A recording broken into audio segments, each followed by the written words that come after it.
As grandes redações viraram partidos políticos. Você pretende entrar na política?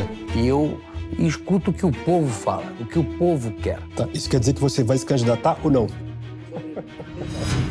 Mas em termos tributários, o fisco tinha razão? Não pode existir uma empresa hoje brasileira que não tenha problemas fiscais. Você falou em CPI. Eu só fui parar na CPI porque apoio o governo atual. A pergunta que eu faço para todos os brasileiros, se o Brasil der errado, aonde os brasileiros vão?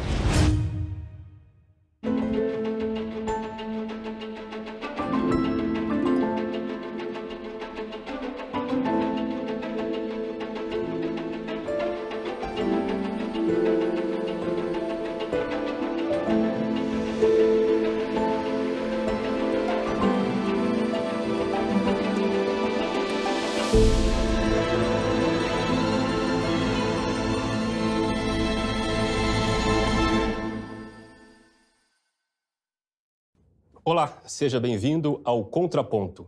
Eu sou Bruno Magalhães e tenho aqui comigo hoje o empresário mais conhecido e mais alegre de Santa Catarina. Além de ser um dos homens mais ricos do país, com fortuna avaliada pela Forbes em algo em torno de 20 bilhões de reais, Luciano Hang iniciou há alguns anos, em verde e amarelo, uma intensa atuação nas redes sociais, atuação que com frequência o coloca em confusões e disputas com 2 dos 3 poderes da República e, além disso, o tornou nacionalmente conhecido como o Velho da Van. Luciano, seja bem-vindo. Obrigado pelo convite. Queria começar falando da Havan. A sua empresa, de 2002 a 2016, ela subiu de 5 lojas, se não me engano, para 95. Hoje está com cerca de 170 e você quer chegar a 200 em pouco tempo. Queria entender como é que é o processo de decisão na Havan. Você é o cara e a cara da Havan, né?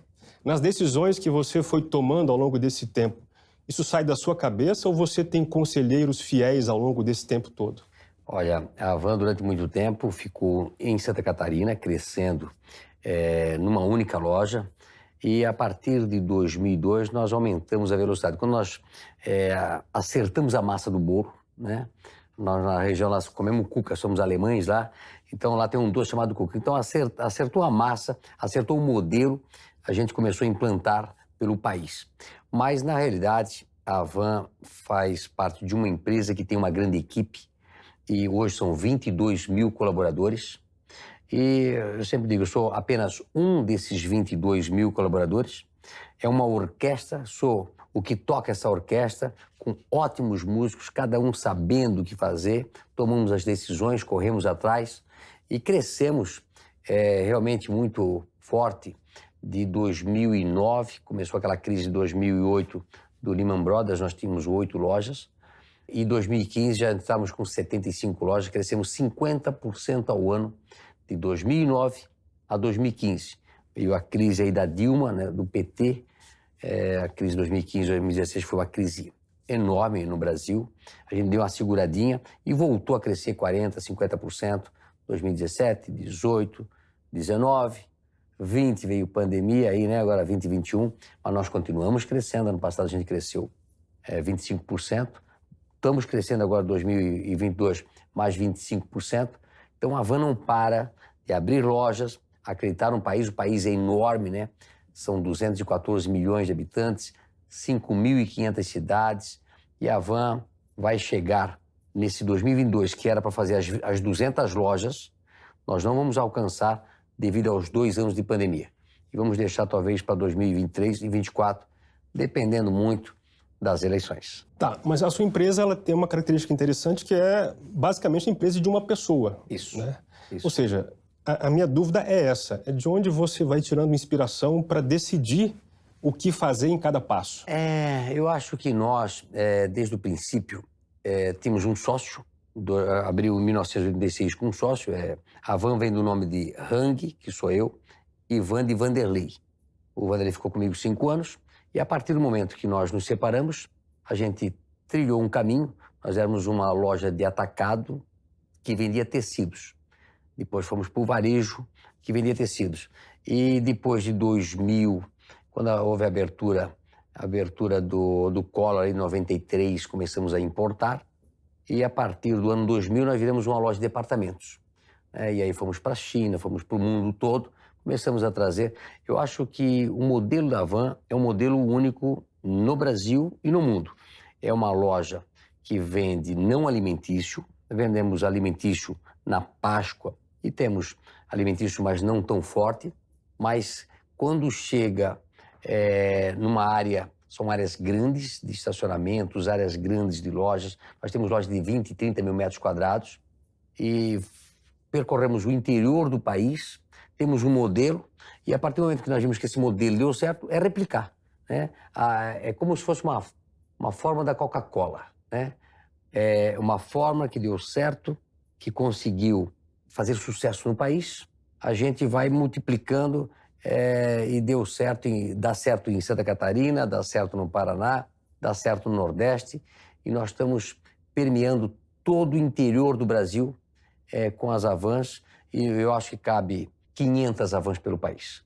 Né? Nós só temos 200 aí praticamente, 168 acabou o ano passado, agora em março já abre mais 2 e nós temos aí um continente para crescer. As pessoas me perguntam, Luciano, quando é que você vai para a Argentina, para o Uruguai, para o Paraguai?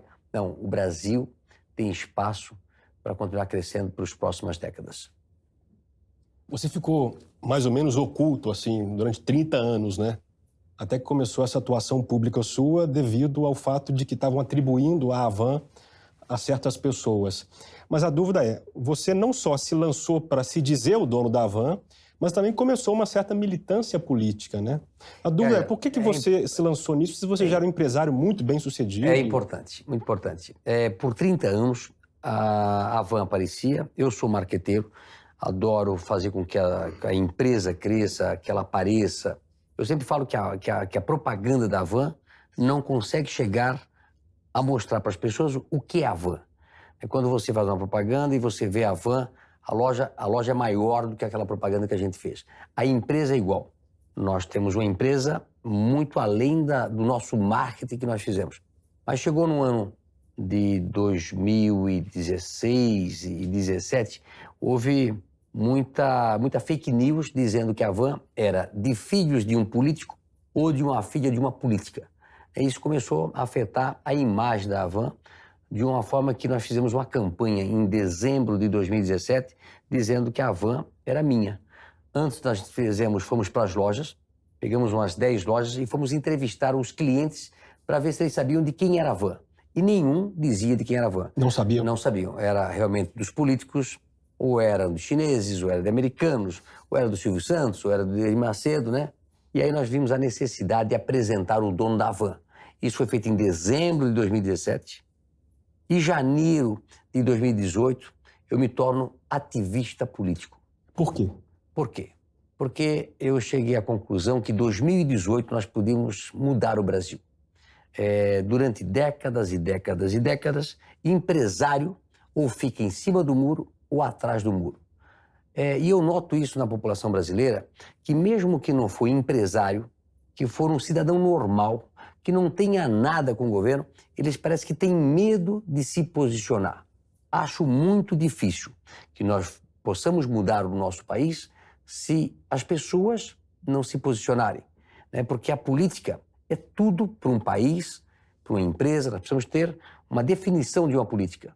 E por décadas e décadas, os empresários ficaram aquém daquilo que deviam fazer. Eu acho que você acha que eles têm medo? Precisa se posicionar, precisa fazer parte ativamente da política, porque somos nós que empregamos, né? Somos nós que damos um emprego para o cidadão. Para ter um emprego, precisa ter uma empresa, e para ter uma empresa, precisa ter um empresário. E o empresário não diz para onde tem que ir, e os políticos tomam as decisões. Nós temos hoje um país ainda, eu me envolvi mais para desburocratizar, pedindo políticas econômicas melhores, a meritocracia, menos Brasília, mais o cidadão. E passamos 4 anos agora, tivemos a pandemia e tal. Eu acho que o Brasil precisa aprender com quem deu certo, reduzir a máquina pública, eu por mim venderia todas as estatais, né? Privatizava tudo, reduzia os impostos que nós temos um país que é um continente, tem a sexta população do mundo. Nós podemos ter aqui as fábricas para vender para os brasileiros para exportação. E nós não conseguimos fazer isso porque a carga tributária é muito alta. Então eu me envolvi na política para ser um ativista político, para tentar ter uma voz na política. E eu notei que com o meu engajamento na campanha de 2018, eu tive uma participação relativa e aí continuei a partir de 2019, 20, 21, fazendo o contraponto das narrativas que a grande mídia coloca para a sociedade. A grande mídia não leva os fatos, muitas vezes não leva a verdade, elas levam as narrativas pelo interesse que tem. Eu até falo que as grandes redações viraram partidos políticos, né? E nós precisamos, com as redes sociais, com as novas plataformas, levar outras informações para a sociedade e a sociedade poder tomar as decisões certas na hora de votar. Você se classifica em alguma das correntes de direita que circulam por aí? Conservador, liberal? Olha, eu acho que é interessante, né? Eu acho que nós deveríamos dividir não entre esquerda e direita, entre o que dá certo e o que dá errado, o que tem lógica e o que não tem, entre a democracia e a ditadura, entre o trabalho e o desemprego, entre a riqueza e a pobreza. Eu não gostaria de dizer esquerda e direita, eu gostaria de dizer para o povo que tem que votar naquilo que dá certo. E eu vejo que a esquerda, quase tudo que eles pregam, não deu certo em nenhum lugar do mundo, né? E a esquerda brasileira, tupiniquim, é uma das piores do mundo. Eles leem Karl Marx, Angel, eles leem Gramsci, né? E que acabaram com países aqui na América Latina. Você diz que você representa o sonho de milhões de brasileiros que querem mudança. Você disse isso em algum programa recente. Você pretende entrar na política? Olha, partidária? Eu sou muito popular, né? Uma coisa é ser popular, outra coisa é ser populista. Populista é aquele político que fala o que o povo quer ouvir, mesmo sendo errado. Eu sou popular, então eu nasci filho de operários, operário fui, meus avós operários, e eu me dou muito bem nas calçadas, nas ruas, nas lojas, visito e escuto o que o povo fala, o que o povo quer. O povo brasileiro não quer nada de graça. Ele não quer bolsa disso, bolsa daquilo. Ele quer ter oportunidade de um bom emprego, mostrar que sabe trabalhar, quer trabalhar. O povo brasileiro é trabalhador, né? E as pessoas querem uma oportunidade. E só vamos ter oportunidade quando nós tivermos a política certa para as pessoas, né? Menos burocracia, menos burocratas, menos tecnocratas, menos ecochatos, menos leis. O menos é mais. Vender as estatais, reduzir os impostos e poder concorrer com qualquer lugar do mundo. O Brasil, na década de 80, de 70, era um exportador de manufaturados. Exportávamos tudo, né? E hoje importamos qualquer tipo de coisa, nós dependemos de outros países. Nós levamos as nossas fábricas para outros países. Nós temos a matéria-prima, nós temos população. Eu até diria que na América Latina tem pequenos países que não conseguem ter grandes fábricas porque eles não conseguem ter produção até para a população deles e a dificuldade de exportar. O Brasil, se nós fizermos as reformas que nós precisamos fazer, né, baixar a carga tributária, nós vamos fabricar para o nosso povo e vender para todo mundo. Tá. Isso quer dizer que você vai se candidatar ou não? Não, sobre a candidatura é algo que surgiu aí no final do ano passado. Jamais pensei em me candidatar, continuar como ativista político, mas a minha ida para a CPI, né, e depois uma pesquisa que soltaram em Santa Catarina, acendeu no meu estado a possibilidade do Luciano ser senador, né? Então saiu uma pesquisa, me colocando em primeiro lugar, e a população começou a falar no assunto. A ida minha para a CPI, eu vi que realmente nós estamos muito mal representados. Mas essa decisão é uma decisão difícil, né? É uma decisão porque a Van ainda é uma empresa ainda da primeira geração, está entrando a segunda geração, que são meus filhos, e aí vai ser uma decisão familiar, é uma decisão da empresa e uma decisão difícil para mim tomar. Mas tenho tempo até abril, né, para tomar a decisão de entrar num partido político, porque aqui, lamentavelmente, no Brasil, eu preciso de um partido político para me candidatar, não pode ter ainda candidatura própria, né? E aí até agosto para entrar, de repente, em algum cargo público. Mas isso eu estou vendo com muita tranquilidade, escutando o povo catarinense, se eu vou ser um político de Santa Catarina pelo país, porque eu quero mudar o Brasil, as leis do Brasil, para que a gente possa aumentar a velocidade do nosso crescimento. Você tem algum receio caso o Lula vença as eleições deste ano? Olha, eu tenho dito isso com muita tranquilidade. A esquerda diz que é democrática, né? Então, se eles são democratas, ganhar ou perder tem que ser igual o Bolsonaro, que ganhou e não foi atrás dos seus concorrentes. Eu não vejo que o Bolsonaro tenha ido atrás de algum empresário que tenha apoiado o outro lado, né? Agora, as pessoas me perguntam, Luciano, você não tem medo do PT voltar ao poder? Eu falo o seguinte, o medo tem que ser de todos os brasileiros. Nós temos que aprender com os erros dos outros, né? Se nós olharmos para os lados, nós vemos uma Venezuela sangrando, com 1.600% de inflação. A gente vê uma Argentina com 50% de inflação. Eu sou de um estado onde recebia milhares de argentinos no mês de dezembro, janeiro, fevereiro e março. Eu não vi um argentino, um carro de argentino, para você ver a pobreza que está a Argentina. Então, a pergunta que eu faço para todos os brasileiros, né, quando eu vejo tantos venezuelanos vindo para o Brasil, mais de 5 milhões de venezuelanos saíram do seu país. A minha pergunta que eu faço para o brasileiro, se ele já escolheu algum lugar para morar. Se o Brasil der errado, aonde os brasileiros vão? Para onde? Tem que aprender uma outra língua, tem que escolher um país. Se os nossos vizinhos estão todos quebrados, né, aonde o brasileiro vai? Eu acredito que, ao chegar mais próximo das eleições, vendo o passado que o PT fez para o país, o quanto de mal fez para o país.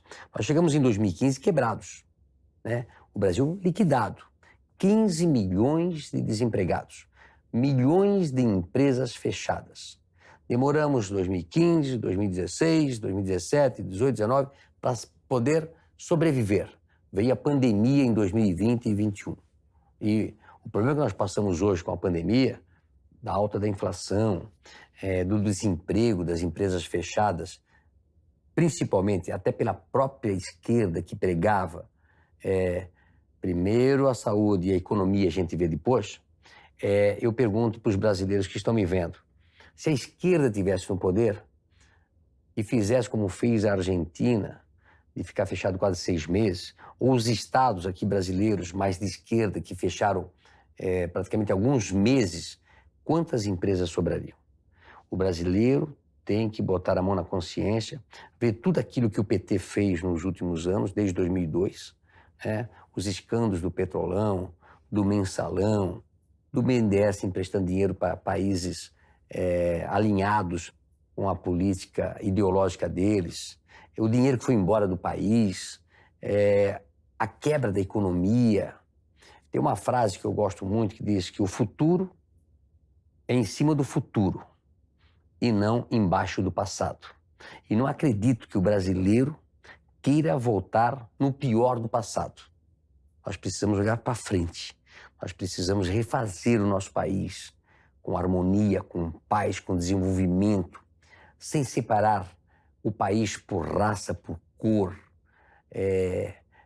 pelo pedestre, pelo motorista. Até isso o PT faz, né? Eles conseguem querer subdividir a sociedade para continuar no poder. Eu quero um país melhor. Eu quero vislumbrar uns Estados Unidos, uma Singapura, uma Coreia do Sul, e não uma Coreia do Norte, uma Cuba, uma Venezuela ou uma Argentina. Então, são dois mundos, o do desenvolvimento ou do atraso, o da democracia ou do comunismo, do totalitarismo, da felicidade e da tristeza. É isso que o povo vai escolher agora em outubro. Isso indica que seu apoio ao Bolsonaro já é certo? Olha, eu quero o melhor para o país, né? Não tenho um partido de estimação, nem um político de estimação. Eu quero o melhor para o país. E você vai ter que escolher entre o melhor e o pior. Entre o menos pior, né? E o horrível, né? Aí na frente vai se desenhar uma via, segunda via, terceira via. Está muito polarizado, não vejo uma terceira via, né? Mas os dados estão sendo jogados e mais na frente a gente vai ter que escolher. Eu vou torcer, continuar lutando pelo nosso país. Eu quero um país de desenvolvimento, de alegria. Empresários, bons empresários, porque temos empresários de tudo quanto é partidos e cores, né? Eu digo um empresário que pensa no futuro do país, no futuro até da sua família, tem que botar a mão na consciência e não pensar só em si. Ele não pode ser egoísta. Tem empresários que vê o benefício hoje. Então eu vou apostar naquele partido, naquele político, porque eu vou ganhar empréstimos mais baratos, eu vou ganhar as benesses do governo, eu vou vender para o governo, né?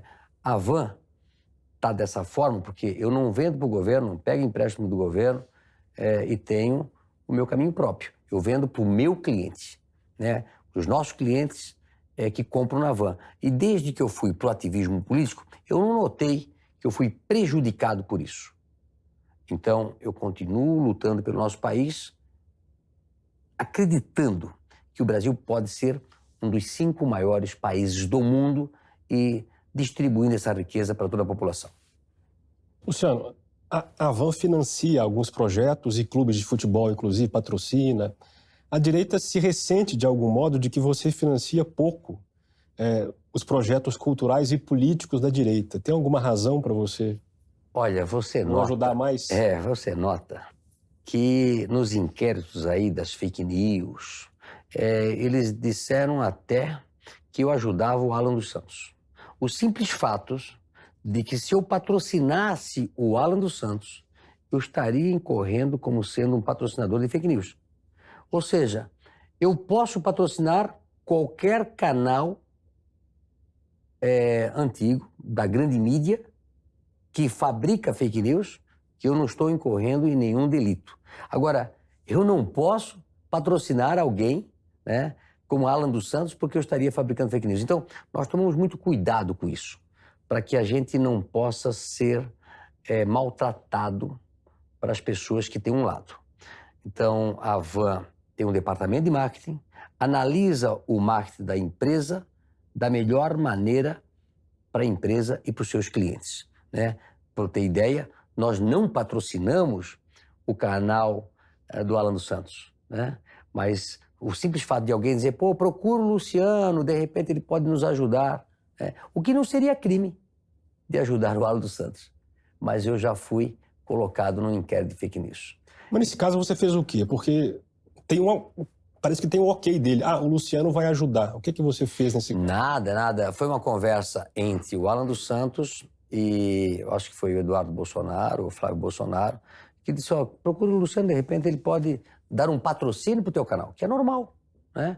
E aí alguém pegou, acho que estava dentro de um desses celulares, mas nós não demos, ele deve ter entrado em contato comigo, eu passo para o nosso marketing, nosso marketing analisa a proposta, se tem interesse ou não interesse, não fizemos o patrocínio e acabou por ali, né? Mas o que eu acho é que o nosso país precisa aprender a aceitar o contraditório. Precisa aprender a aceitar o livre pensamento e a liberdade de expressão. Cada um pode falar o que pensa e o que quer. Agora, se você fizer algum crime, você é processado dentro do Código Civil ou do Código que existe no Brasil, penal, né? Aí tem injúria, difamação e tantas coisas assim. E não achar que alguém que patrocina um programa esteja fomentando fake news. Porque se eu dou um patrocínio, a responsabilidade do que está falando é o veículo de comunicação. Você falou em CPI, o senador Renan Calheiros pediu o seu indiciamento, né, por incitação ao crime, em razão de que supostamente você teria enfim, teria incitado a população contra medidas preventivas da Covid. É claro que você foi colocado nesse redemoinho por conta da queda de braço entre o presidente e os demais poderes.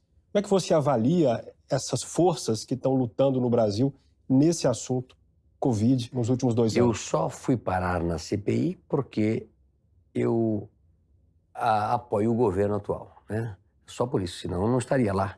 E levaram para lá os inimigos, os amigos deles, para passar a mão na cabeça, para levar as informações que eles queriam, e levaram os inimigos deles para tentar destruir a reputação. Mas eu agradeço a minha ida na CPI, né? Para mim, foi uma bênção ter ido lá, né? A gente conseguiu destruir todas as narrativas, né? A população, eu acho que entendeu o circo que se formou para dar holofotes para as pessoas que estavam lá e para tentar destruir o governo. O governo, desde o princípio, quis fazer o melhor para a população em termos de indicar, de repente, tratamentos ou comprar a vacina. Fez o seu melhor possível. Eu acho que os prefeitos e governadores nunca receberam tanto dinheiro na sua história. Aliás, tem amigos meus governadores, prefeitos, e todos eles estão muito, muito felizes com o dinheiro que receberam do governo federal.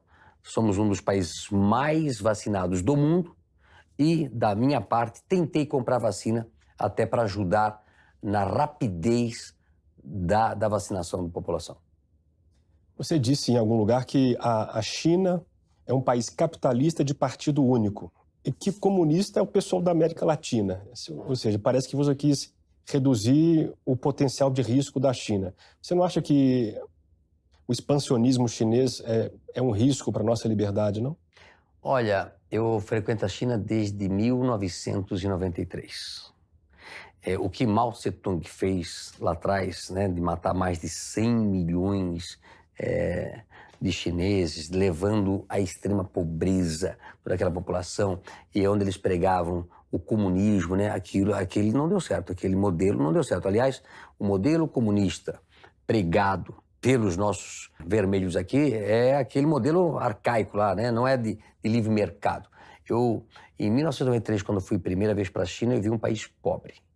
E você vai hoje lá, em 30 anos, eles conseguiram fazer uma das maiores economias do mundo. Viram os erros que cometeram, foram para a mercadoria, para a economia de mercado, incentivaram a produção. Eu vi pessoas lá ganhando $20, $30, $50, e as pessoas que eu conheço hoje são tudo milionárias. Aliás, 250, 300 milhões de milionários a China conseguiu produzir. Se existem problemas de informação, de cerceamento à liberdade, né? Mas eu vejo hoje muito a China um país extremamente capitalista de partido único.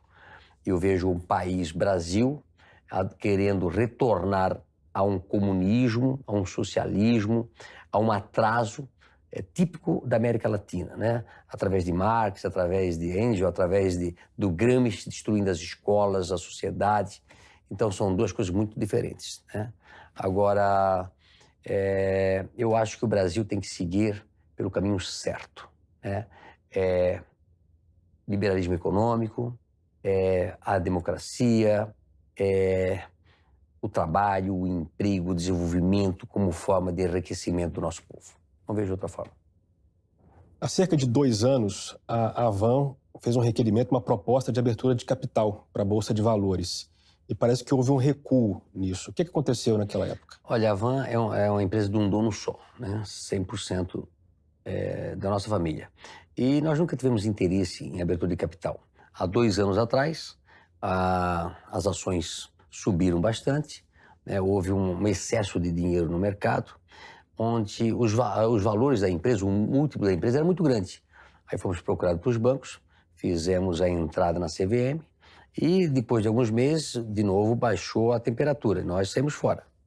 Voltamos em 2021, de novo subiu nos primeiros meses do ano, e novamente a Bolsa de Valores é muito janela, né? A abertura de você pular na janela certa. E quando nós vimos agora em 2021 que voltou a cair, nós pulamos fora. Por quê? Nós não precisamos nos alavancar em bolsa de valor. A Havan tem capital próprio, consegue crescer organicamente, como sempre cresceu. Eu sempre falo que a Havan é uma empresa rica de um dono pobre, né? O nosso negócio é investir na empresa. Durante 35 anos, cada centavo que nós ganhamos, nós investimos na Havan. Então, ou eu tenho estoque, ou eu tenho contas a receber, né? Ou nós temos dinheiro no caixa. Então, é uma empresa muito tranquila, e quando vem uma crise, como aconteceu agora em 2020 e 2021, onde começaram a fechar todo o comércio, foi um erro, né? Esses lockdown foi um horror, né? Não só para mim, para todos os brasileiros. Simplesmente a gente para, né? Recebe quanto a receber, vende um pouco de estoque, aumenta mais o caixa. Então, nós não precisamos do mercado de ações para continuar fazendo o nosso desenvolvimento. Então, esperamos, talvez um dia a gente volte, né? Eu sou um comprador, mas é muito fácil, né? Se está caro, a gente vende, se está barato, a gente compra. Eu vi que você anda com uma CND na carteira aí para provar que seus débitos tributários estão em dia, né? Certo. Que uma empresa desse tamanho é algo difícil de acontecer, né? Mas lá atrás você teve alguns problemas, né, Luciano, com o fisco. Teve 4 ações penais, das quais você se livrou de algum modo, né? Mas foram por razões formais. A pergunta é, o crime já está afastado, não tem como discutir mais, não é um assunto aqui. Mas em termos tributários, o fisco tinha razão em autuar naqueles valores? Muito importante, né? Não pode existir uma empresa hoje brasileira que não tenha problemas fiscais, né? A nossa legislação é uma coisa louca, né? Nós vamos para um lado, bate de um cara. Aí nós temos o tributarista, temos a nossa contabilidade. E a tributação brasileira, é por isso que eu entrei nessa seara do ser ativista político, é para reduzir essas amarras que faz com que o empresariado brasileiro tem que ser um herói para conseguir sobreviver à estrutura fiscal brasileira. Todos os dias é lei que aparece para você cumprir. Então, às vezes, você deixa de cumprir uma lei não porque você quer, pela falta de conhecimento. Muitas vezes você vai para uma Receita Federal, pede uma dica ou quer saber de uma coisa, nem a própria Receita às vezes sabe. Muitas vezes nós fomos multados por desconhecimento do auditor fiscal da legislação brasileira, né? E aí vai para a justiça, a gente recorre, e aquela vez que a gente perde, a gente paga. E às vezes que a gente ganha, a gente recebe de volta. No ano de 2021 e 2022, nós recebemos 1 bilhão de volta do fisco de PIS e COFINS sobre ICMS. 1 bilhão. E assim, tem ações que nós ganhamos e tem ações que nós perdemos. Isso é normal, né? As ações penais que nós ganhamos, das 4, uma foi por inépcia da denúncia, ou seja, o que o procurador na época fez era tão ineficaz que era uma peça para jogar fora. O juiz disse, inépcia da denúncia, é aquela peça que não serve para nada, né? Outras nós ganhamos na primeira instância, outras ganhamos na terceira, outra na quarta instância. Teve 2 prescrições no STJ, né? Mas quando a parte da justiça não consegue provar que você está errado e prescreve, é você que ganha e você que é inocente. Luciano, no começo da sua vida, você foi funcionário de uma fábrica de tecidos e parece que ao mesmo tempo comprou uma empresa que foi a Santa Cruz. Enfim, eu queria entender uma coisa que me parece muito curiosa. Como é que você teve tempo e cabeça e desejo de prestar concurso para o Banco do Brasil e para o INPS, na época INAMPS, né? O que passou pela cabeça? Veja bem, eu fiz 2 concursos públicos quando eu tinha 18 anos. Foi antes de ter essa empresa? Antes. Veja bem, antes de eu arranjar até emprego na Renault. Foi antes, então. Então, quando você é jovem, todo mundo põe na tua cabeça que o grande negócio da tua vida é ser servidor público. É isso que eu ia falar, estabilidade. Estabilidade. E o que eles colocam? E hoje ainda continua assim. E isso é ruim para o país. Como se todo mundo ganhasse um lugar no céu se fosse funcionário público. Porque você ganha bem, porque você tem estabilidade, porque você se aposenta cedo. Hoje já mudou isso, né? E as pessoas, todo mundo tenta fazer esse concurso para ser funcionário público. Graças a Deus, né? Eu sempre falo que eu não sou tão inteligente assim, rodei nos dois, né? Então, rodei nos dois e fui trabalhar na fábrica. E aí eu fiz a minha vida. Aí eu pergunto, né? Quantos funcionários públicos fantásticos que tem esse nosso país, que às vezes vão para um concurso público e acaba se acomodando naquele serviço, né? Então, eu acho que o brasileiro precisa ser incentivado nas universidades a virar um empreendedor, para trabalhar ou para si na sua própria empresa ou trabalhar para si nas empresas dos outros. Fazer o seu melhor, competitividade, meritocracia, né? E tentar tirar da cabeça dos nossos jovens de que eles vão para dentro do serviço público dificultar a vida do empreendedor. É isso que acontece no país hoje, né? Eu vejo as dificuldades que nós temos no país para prosperar é formada dentro dos órgãos públicos, coisa que não acontece em Dubai, nos Estados Unidos ou na própria China, onde lá tudo pode. Aqui no Brasil, nada pode. O que eu vejo Como assim na China tudo pode? Como você quer fazer uma estrada, você faz um... Poxa, eu fui no aeroporto de Hong Kong, na época, no meio dos prédios, né? Quando chegava com o avião, você tentava desviar dos prédios para chegar no aeroporto. Foram lá, aterraram uma ilha e fizeram aeroporto. Lá pode. Imagina fazer isso no Brasil, né? Aí você vai para Dubai, todos aqueles grandes empreendimentos lá são todos aterros dentro do mar, né? Então, você vai para os Estados Unidos, em Miami é todo aterro. E todos os canais ali tem marina. Tenta fazer uma marina no Brasil. Entendi. É isso? Aqui, nada pode. É como se o Brasil vivesse em outro planeta, né? Nós estamos salvando, como se nós estivéssemos num outro planeta. E não estamos conectados com o resto do mundo. Você vai... Esse tempo atrás estava na Itália, me acordei de manhã cedo com barulho, olhei para fora, estavam aterrando o mar para fazer uma marina. Onde você vê fazer isso aqui no país? É impossível, né? Agora, recentemente, foi mudado o Código Florestal para as cidades. Eles estavam usando, nos últimos meses, o Código Florestal de plantações para as cidades. Ou seja, se passava um rio grande no meio da cidade, você tinha que deixar 100, 200 metros do rio. Isso é uma coisa humanamente impossível, mas não existia cidades.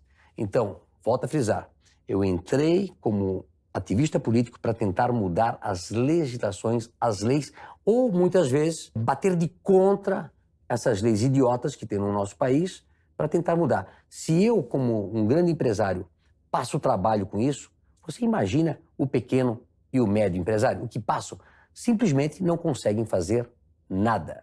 Então, é por isso que eu continuo aí usando as minhas redes sociais para tentar mudar o país, não para mim e nem para minha empresa, para o Brasil. Por que você acha que o nosso empresariado namora tanto as ideias de esquerda? Eu acho que talvez alguns são interesses, né? Eu acho que eles tentam ir para a esquerda porque lá vão se beneficiar de alguma coisa. Outros talvez que eu digo sempre que o empresário vê a longo prazo. Alguns são míopes e pensam só neles. Então, se eu estou me dando bem no governo, eu estou me beneficiando de alguma coisa e eu estou ganhando dinheiro, eu não estou vendo que eu estou prejudicando o meu filho, o meu neto e as próximas gerações. São pessoas egoístas que pensam só em si. Eu hoje, sinceramente, ficaria muito mais tranquilo se eu ficasse calado, trabalhasse, ganhasse dinheiro, né? Mas eu acho que eu não deixo um legado. O meu legado é tentar mudar aquilo que está errado no nosso país. E por isso, talvez, eu tenha tanto apoio popular, porque o povo pensa igual. O seu João, a Dona Maria pensa igual. Eles querem um Brasil melhor. Eles querem um país de oportunidades. Eles querem ver o seu filho trabalhando na cidade onde eles moram e que não tenham que sair do município, do seu estado, para arranjar um emprego. Estados mais socialistas, mais comunistas, normalmente vão piores, não gerando oportunidade para os seus cidadãos. Eu vejo o êxodo que aconteceu no Rio Grande do Sul nos últimos anos. Santa Catarina é cheio de gaúcho. Você vê gaúcho pelo Brasil todo. Tiveram que sair do seu estado porque o estado não dá oportunidade para o cidadão investir no seu estado, montar uma empresa, montar uma agricultura melhor, tudo é dificuldade. E aí tiveram que sair. Então, nós fomos exemplo disso. Nós voltamos agora para o Rio Grande do Sul, depois de mais de 20 anos que nós tínhamos um terreno lá, e nós não conseguiríamos construir, porque sempre arranja um problema para a solução. Isso que é o tecnocrata, o burocrata, ele arranja um problema para a solução, e nós temos que arranjar solução para o problema. Tem uma frase com a qual você concorda, eu já vi você dizendo ela, que é pai rico, filho nobre, neto pobre. Certo. Você já arrumou um modo de evitar esse destino? Olha, graças a Deus, já. Eu já vou dizer que pelo menos a primeira, né, a segunda geração, eu estou lá com meus filhos na empresa, estão indo muito bem. A pandemia acelerou esse processo, e também não só a pandemia, mas também a ida para fazer o IPO, eles que capitanearam isso, fizeram muitas reuniões, estão muito... Eu estou com 59 anos, né, eu sempre digo, só vou parar quando Jesus me chamar, né, isso pode ser com 80, com 90, 100 anos, quero trabalhar até os meus últimos dias, porque isso eu gosto, é a minha vida, mas os meus filhos, a primeira geração, está sendo muito... Eu estou muito orgulhoso com meus filhos, que eu acho que vão tocar a empresa que a gente criou. Mas também deixei isso muito claro. Se não gostar, fecha, vende e vai fazer qualquer coisa. Né? Se quiser ser bailarino, se quiser fazer... Quer dizer, acho que as pessoas... Eu aprendi uma vez de um empresário, 2 empresários diferentes. Um que tentou colocar na cabeça dos filhos que eles tinham que trabalhar na empresa e que, de repente, ficaram frustrados a vida toda. E outros que deixam o filho escolher o seu caminho. Eu sou aquele que deixa escolher o caminho. Se gosta da empresa, fica com ela. Se não, vamos encontrar outra coisa para fazer, porque o sonho da van é meu, né? Uma vez um cara de 85 anos foi perguntado, um amigo meu, por que ele estava fazendo tudo aquilo. Ele disse, não, eu estou fazendo por mim, né? Meus filhos são outras coisas, né? Então, o sonho da van é meu. E graças a Deus, está sendo o sonho dos meus filhos também. Qual é a lembrança mais feliz da sua infância? Olha, meus pais, né? Eu acho que a infância é tudo pra gente. Então, eu tive uma infância, não diria miserável, mas uma infância pobre, morando numa casa de madeira, meus pais operários. Mas o dinheiro não é o que traz a felicidade para você, né? O que traz a sua felicidade é o que você já carrega dentro de você. Ser uma pessoa otimista, ser uma pessoa com energia, uma pessoa que gosta de pessoas. Então, eu praticamente tenho um irmão só, eu e mais o meu irmão. Ele saiu de casa mais cedo, então eu fiquei com meus pais, sendo quase que filho único. Eu saí para namorar de casa quase com 20 e poucos anos, eu sempre fiquei muito próximo dos meus pais. E eu vivi uma infância muito feliz, estudando na escola básica.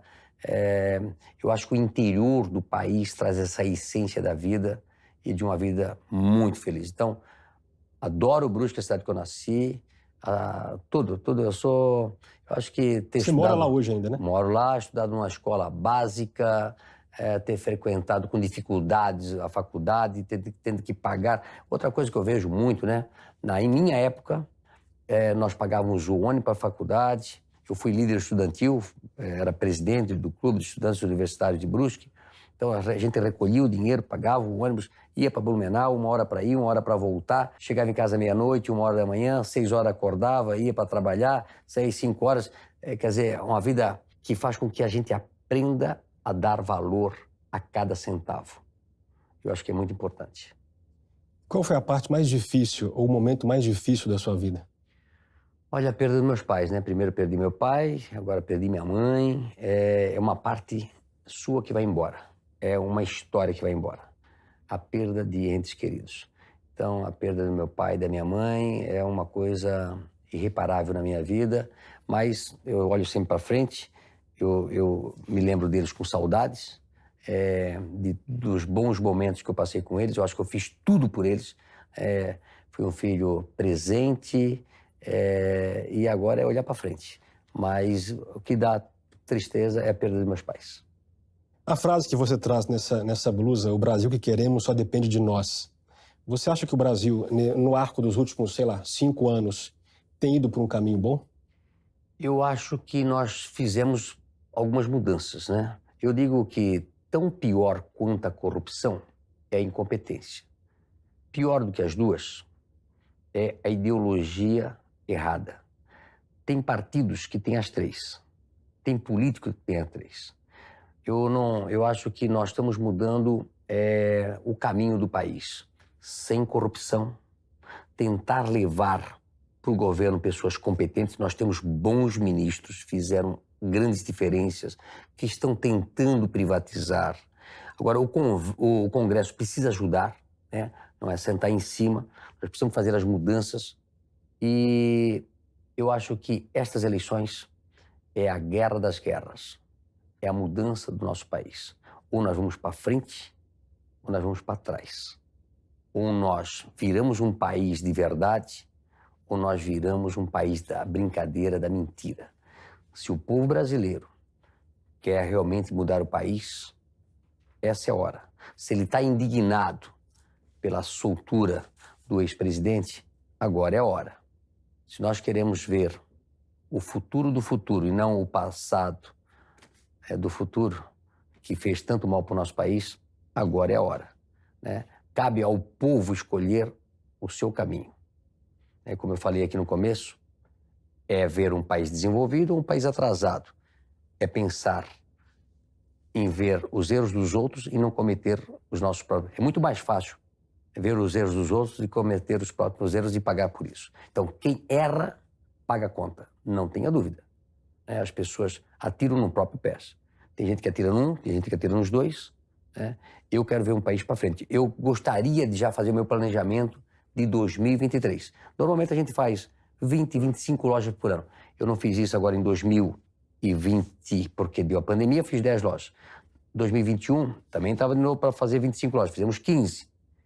2022, temos aí umas 10 lojas para fazer. E você me perguntar, Luciano, em 2023? Nada. Não tem como saber. Não tem. Não tem um planejamento para 2023. Depende das eleições, eu vou acelerar, vou frear ou vou correr para trás. E como eu, milhares ou milhões de empresários estão pensando na mesma coisa. Eu sempre falo, as pessoas que têm bens têm oportunidade de ir embora do país. E as pessoas que dependem do emprego? As pessoas que dependem das empresas? Olha para a Argentina, que não consegue mais vir passear em Balneário Camboriú. É o que nós temos que ver para os próximos meses. Boa parte das mudanças que eram projetadas com a vitória do Bolsonaro acabaram não acontecendo por uma série de razões.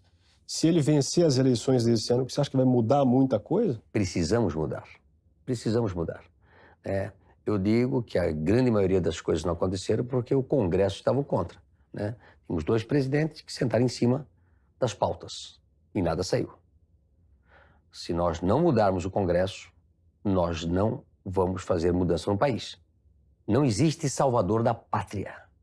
Não existe salvador da pátria. Uma pessoa não vai mudar o país. Nós precisamos dos três poderes.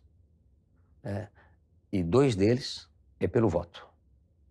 Então, nós precisamos mudar as pessoas que lá estão, eleger as necessidades, que para mim é a reforma administrativa, para depois fazermos a reforma tributária, para reduzir a máquina estatal, vender todas as estatais.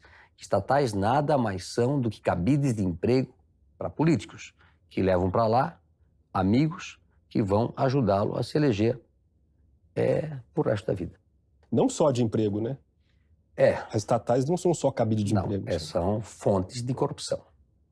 Quem que é o pior político, na sua opinião? É o socialista radical ou é o corrupto oportunista?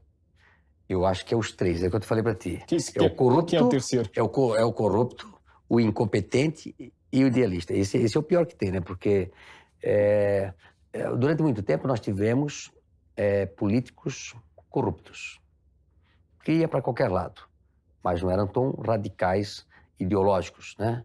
Não tem como dar certo uma ideologia errada. Eu sempre falo o seguinte, a filosofia monta a cultura. Aliás, a filosofia monta a ideologia. A ideologia monta a cultura e a cultura monta as metas. E aqui você tem o sucesso ou a derrota, ou o fracasso. Para você ter sucesso ou fracasso, depende da ideologia e da cultura. As pessoas dizem, mas, pô, Luciano, você tem uma empresa de 22 mil funcionários, esse ano vai faturar 15 bilhões de reais. E como é que você toca uma empresa dessa? Com equipe, com meritocracia, né? Eu sou o regente de uma orquestra, tenho bons músicos, né? Dou a pauta das músicas, eles vão estudar e tocam as melhores melodias. E aí, quando você tem a ideologia errada, sai tudo errado. Tá? O problema nosso está aqui. Tá aqui. E muito disso formado pelas universidades. Quando foi que você começou a se indispor com as ideias de esquerda? Não, eu acho... Ou de outro modo, quando foi que as suas lojas deixaram de ter o caixa número 13? É, muito boa. Eu sempre me dispus com a esquerda, porque quando eu sair de Brusque para ir para outras cidades, onde eu via dificuldade para entrar numa cidade, porque lá os sindicatos ou o município tocado por um partido de esquerda era contra, ou trabalha no sábado, ou trabalha no domingo, ou trabalha no feriado, onde encontrava dificuldades para que a gente não pudesse abrir loja lá. Foi o caso do Rio Grande do Sul, de Porto Alegre, onde eu fiquei 22 anos para conseguir um alvará para abrir uma loja. Você sabe que o Rio Grande do Sul é o berço do PT. Lá, eu acho que foi o primeiro lugar que eles ganharam uma capital. Ganharam depois o governo. Mandaram a Ford embora. Nessa época, eu fui lá para abrir a primeira loja fora de Santa Catarina. E eu não consegui montar essa loja durante 22 anos. Como eu falei para você... Que história é essa? 22 anos? 22 anos para conseguir um alvará. Era problema em cima de problema. Para cada solução, um problema. Para cada solução, um problema. Nós demoramos 10 anos para construir 4 hidrelétricas no Rio Grande do Sul. Num investimento de 550 milhões de reais no complexo Toropi, lá em Santa Maria. Tudo era problema. Pintaram o estado de vermelho. Nada era possível. É isto que nós temos que lutar.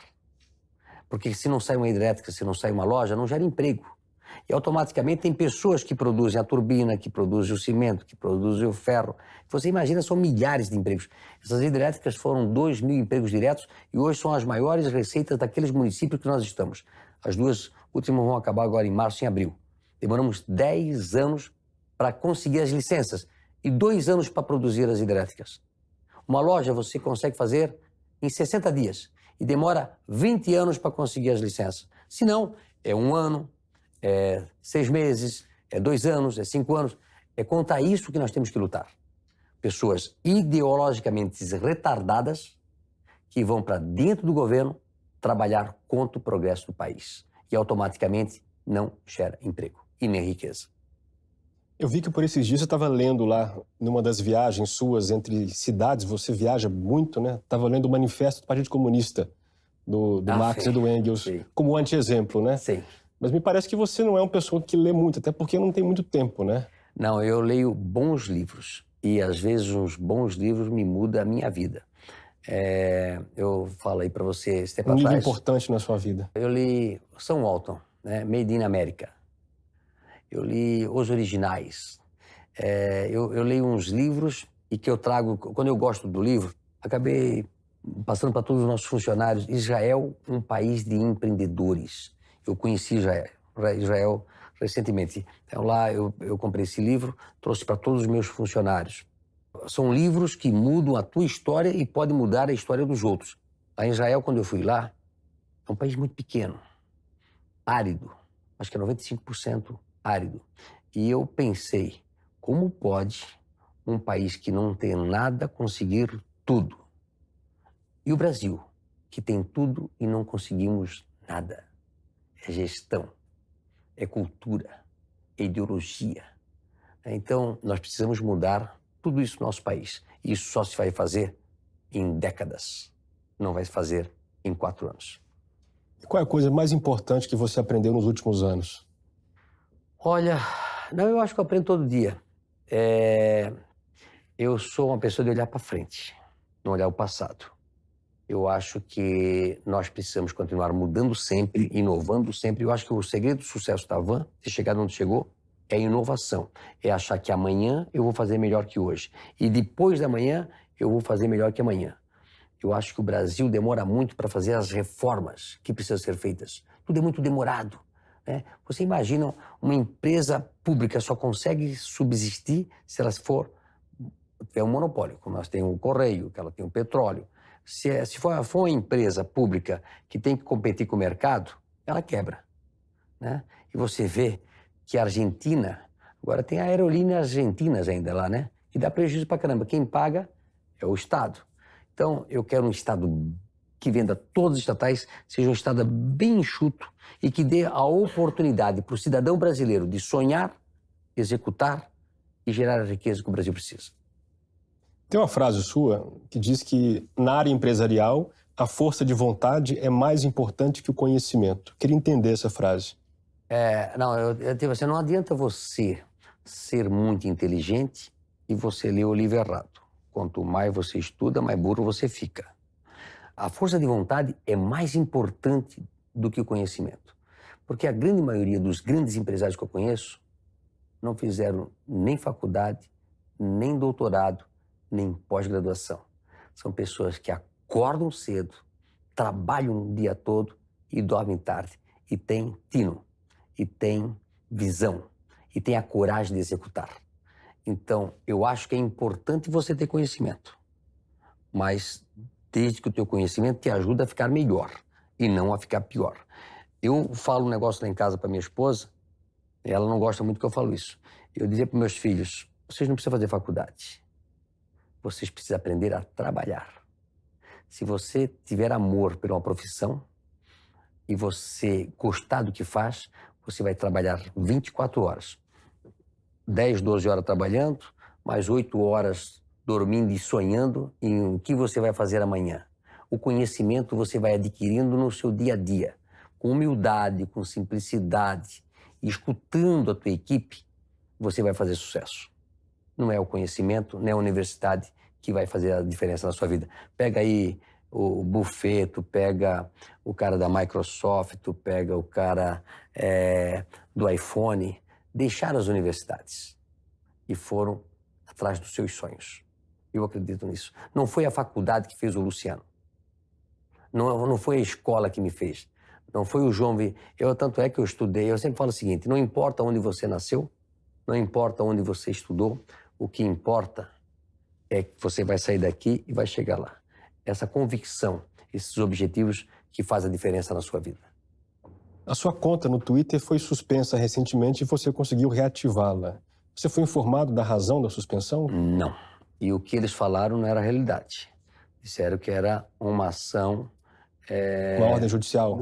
Não foi. Era, porque a ação que cortou meu Twitter número 1 foi aquela da fake news, que era uma outra conta, né? E eu não fui proibido de abrir uma conta nova. Eu perdi naquele Twitter, era 350, 360 mil seguidores. Eu ainda não consegui reabilitar. Você perdeu uma conta do Twitter, então, e teve que abrir uma segunda. A segunda. E perdi a conta do Facebook de 5,2 milhões de seguidores, né? E até hoje eu não sei o motivo. Até hoje eu não sei o motivo. Não fiz fake news, não atentei contra o Supremo. Mas tem alguma suspeita de por que caíram essas... Não, é porque eu estou naquele inquérito da fake news, né? Mas eu não fiz fake news. O que é fazer fake news? É você ter liberdade de expressão. É de você falar o que você pensa. Isso, na nossa Constituição, você tem direito. E se você comete um erro, você é processado, né? Calúnia, difamação, como a gente faz com as pessoas que falam coisas da gente que não é realidade, né? E aí vai do juiz ver se eu tenho direito ou não de requerer alguma reparação. E, no mesmo caso, já sofri ação também. Se eu falei alguma coisa que não condiz com a realidade, eu ganhei um processo e vou ter que reparar. Não é isso? Eu acho que isso é democracia. E dessa última vez a conta voltou naturalmente ou você teve que ir Não, atrás? nós ficamos 3 dias fora, né? Eu acho que foi quinta, sexta e sábado e voltou no domingo. Fiquei feliz, né? Bom senso. Precisamos de um país onde as pessoas, todos os brasileiros, tenham a liberdade de falar. Eu sempre falo na nossa empresa que a parte de cima não pode coibir que os nossos colaboradores tenham o direito de falar e fazer o que querem. Eu só vou ter uma empresa do bem onde todas as pessoas falem aquilo que quiserem falar. Aliás, eu tinha uma pessoa que era um diretor de 72 anos que morreu de Covid e nós temos lá duas redes, que é a Encantar e é de soluções, né? Então, a rede de soluções, Encantar, a rede de soluções vai todos os nossos diretores, supervisores, líderes, e lá eles têm a obrigação de colocar tudo que eles pensam lá. E aí eu sempre falava para esse diretor, você comenta qualquer coisa. Se você não entende de financeiro, mas fala de financeiro, fala de marketing, fala... É dessa forma que nós vamos mudar a nossa empresa. Quando todo mundo é coibido de falar, onde um diretor, um gerente, um líder coíbe as pessoas da base de falar, você não vai melhorar a sua empresa e automaticamente, com os anos, essa empresa vai para a falência. Né? A liberdade de você pensar e falar o que quer, que vai mudar o nosso país. Luciano, estamos caminhando para o final. Quem é Deus? Deus é alguém supremo, onde ele nos dá a fé e o caminho para a nossa vida. As pessoas precisam de esperança, precisam acreditar em alguma coisa. As pessoas que têm... Eu noto muito isso. Hoje eu ainda abracei alguém e a hora que eu vi essa pessoa, eu sabia que ela era de uma religião. Ou pela forma de vestir, ou pela forma de se portar, ou pelo cabelo dela. Eu abracei ela e disse para ela, você é religiosa? Ela disse, eu sou. E essas pessoas, elas são mais tranquilas. Essas pessoas, na nossa empresa, elas agem diferente. E às vezes tem religiões onde você nota o teu colaborador que ele é daquela religião porque ele se porta diferente. De algum modo. É impressionante. Então, não adianta nós termos um país rico onde a cultura é do mal. Eu já visitei países ricos onde eu não gostei de estar porque estava uma bagunça muito grande. Eu gostaria de ter um país rico onde as pessoas procurassem a paz. Esses países onde tem religiões fortes, tem menos criminalidade. As pessoas vivem mais em harmonia, mais na paz. E nós precisamos ter essa paz. O dinheiro não é tudo na vida da gente. Então, ter fé, esperança e Deus no coração faz a diferença na vida das pessoas. E para terminar, eu queria saber alguém com quem você já brigou publicamente ou de quem discorda que você gostaria de chamar para o seu lado ou pelo menos conversar. Olha, eu gostaria de conversar com todos aqueles que eu já briguei. Mas temos que sentar e sem agressões, né? Acho que eu tenho falado o seguinte, eu sou concorrente de ideias, mas não inimigo pessoal. Quando eu fui para a CPI... Dá o nome de uma pessoa. Não, eu vou até chegar lá, vamos lá. Quando eu fui para a CPI, alguns daqueles ali, eu já tinha brigado publicamente nas minhas redes sociais. E um deles que eu abracei, ele disse, pô, a gente já brigou na rede social. Eu disse, esse abraço prova que a gente possa ser amigos. Que nós não precisamos ser inimigos. Nós somos concorrentes em ideias, mas não precisamos ser inimigos pessoais. E até falo para as pessoas que estão me vendo, que não compactuam com aquilo que eu falo, continue pensando diferente. Não precisa pensar que nem eu. Eu não vou exigir que você pense que nem mim. Agora, você tem que ver quem dá certo e quem dá errado na vida. Quem dá certo na vida, normalmente pensa igual. Pensa igual. As pessoas que fazem sucesso, pensam igual. E as pessoas que não fazem também. Será que você não tem que mudar o pensamento? A tua forma de pensar, a tua ideologia, a tua cultura, né? Minha mãe sempre pensou em emagrecer, né? Ela era baixinha, então ela sempre falava para mim, Luciano, eu vou engordar. Luciano, a vida toda ela foi... né? E eu também luto contra a balança, né? E eu disse, quer mudar a forma do seu corpo? Você tem que mudar a forma de comer, a forma de agir, de fazer exercício, né? A coisa não cai do céu. Então, na vida da gente, para as mudanças difíceis que nós temos que fazer, nós precisamos mudar. Eu até brinco sobre peso, né? Que é mais fácil ganhar dinheiro do que perder peso. Por isso, todo mundo que perde peso, eu parabenizo, é uma coisa fantástica, porque vai perder peso. O cara sempre deixa para o dia seguinte, ou para segunda-feira, quando é o final de semana, né? E quando chega segunda-feira, tem sempre alguma coisa para você dar uma desculpa, né? O cara que é disciplinado, comprometido e pragmático consegue fazer tudo na vida. E a culpa sempre tem que botar na gente e nunca nos outros. A maioria que não dá certo põe a culpa nos outros por aquilo que não conseguiu fazer. Essa turma também tem que passar por lá de cá. Vamos fazer, vamos construir, vamos empregar, vamos desenvolver, vamos ser amigos, vamos discutir ideias, vamos parar de brigar, né? A briga não leva a nada. Se nós montamos uma empresa onde tem harmonia, onde tem paz, onde tem crescimento, isto tudo nós podemos fazer na nossa cidade, no nosso estado e no nosso país. Basta nós sentarmos para conversar. Luciano Hang, muito obrigado pela entrevista. Obrigado, querido. Obrigado pelo seu tempo. Um abraço. Prazer. Um abraço. Prazer é meu. Obrigado. Um abraço.